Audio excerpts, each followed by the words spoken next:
Welcome back viewers, আশা করি সবাই ভালো আছেন। আজকের ভিডিও টপিক হচ্ছে 24 ঘন্টার মধ্যে শত্রুকে মারার একটা বানমারান মন্ত্র, যেটা আমি গুরুদেবের থেকে নিয়েছি। অর্থাৎ আপনি যদি আপনার শত্রুকে একেবারে শেষ করে দিতে চান, শত্রুর জ্বালা যদি অতিষ্ঠ থাকেন, আর কোনো রাস্তাই নেই, শত্রু বেঁচে থাকলে আপনি বাঁচবেন না, আর আপনি যদি বেঁচে থাকেন তাহলে শত্রুকে মারতে হবে, এরকম যদি হয়ে যায় সেক্ষেত্রে এই বানটা তার উপর প্রয়োগ করতে পারেন। একবারে ছোটোখাটো সাধারণ বিষয় নিয়ে এই ধরনের বান প্রয়োগ করা নিষেধ, এটা কোনো ছেলে খেলা না, আগেই বলছি। তো যাই হোক, পুরো ভিডিওটা না টেনে শেষ পর্যন্ত দেখবেন। আমার চ্যানেলটা অবশ্যই সাবস্ক্রাইব করবেন, লাইক কমেন্ট শেয়ার করবেন।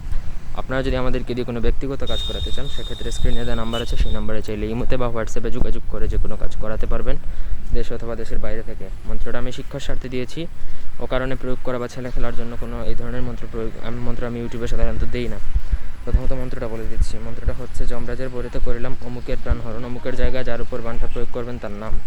মন্ত্র না খাটিলে মাকালির হোক মরণ, অমুকের জায়গায় আবার তার নাম বলতে হবে প্রাণ, অমুকের প্রাণ পঞ্চ আত্মা ধরফর করে আজ্ঞা দিলাম আমি মহাদেবের বরে। প্রথমত এই মন্ত্রটা আমার অনুমতি নিয়ে মুখস্থ করে নিতে হবে। আমি আমার গুরুর থেকে শিখেছি, আপনারা যদি আমার মাধ্যমে শিখেন সেহেতু আমার থেকেই অনুমতি নিতে হবে। অনুমতির জন্য এই ভিডিওতে 10টা কমেন্ট করে আপনি অনুমতি নিয়ে মন্ত্রটা মুখস্থ করে রাখতে পারেন, সেক্ষেত্রে সেটা আপনি সারা জীবন কাজে লাগাতে পারবেন। অনুমতি ব্যতীত কেউ যদি কাজ করে তাহলে কাজ হবে কি না হবে তার কোনো গ্যারান্টি বা নিশ্চয়তা আমি দিতে পারবো না।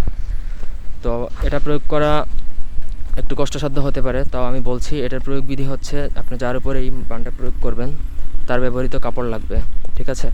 তার সদ্য ব্যবহৃত কাপড় লাগবে, পুরাতন কোনো কাপড় হলে হবে না। যেমন ধরেন আজকাল বা 1 মাসের মধ্যে কাপড় ব্যবহার করছে, এইরকম কোনো কাপড় সংগ্রহ করতে হবে। তার কাপড় সংগ্রহ করার পরে এমন কোনো কাপড় সংগ্রহ করবেন যেটাতে অন্ততপক্ষে তার মানুষের শরীরে একটা ঘ্রাণ থাকে, সেই ঘ্রাণ বা স্মেলটা যেন থাকে। সেই কাপড়ের উপর এই মন্ত্রটা আপনি জাফরানকালি দ্বারা লিখে আপনি সেই কাপড়টা শ্মশান ঘাটে পুঁতে দিবেন, শেষ। আর কিচ্ছু করতে হবে না। ধীরে ধীরে ধীরে ধীরে সে মৃত্যুমুখে পতিত হবে। যদি ওইটা না উঠানো হয় তাহলে একটা সময় সে মারা যাবে। কতদিনে মারা যাবে সেটা আমি এখানে মেনশন করব না। একান্ত যদি কারো ব্যক্তিগত প্রয়োজন হয় তাহলে বিস্তারিত আমার সাথে কথা বলে জেনে নেবেন। তো আশা করি বুঝতে পারছেন। কারো কোনো কিছু যদি বুঝতে অসুবিধা থাকে কমেন্ট করে জানাবেন, আমি রিপ্লাই দিয়ে বুঝিয়ে দেওয়ার চেষ্টা করব। তো এই ছিল আজকের ভিডিও। ভালো লাগলে লাইক দিবেন, কমেন্ট শেয়ার এবং সাবস্ক্রাইব করবেন। ধন্যবাদ সবাইকে।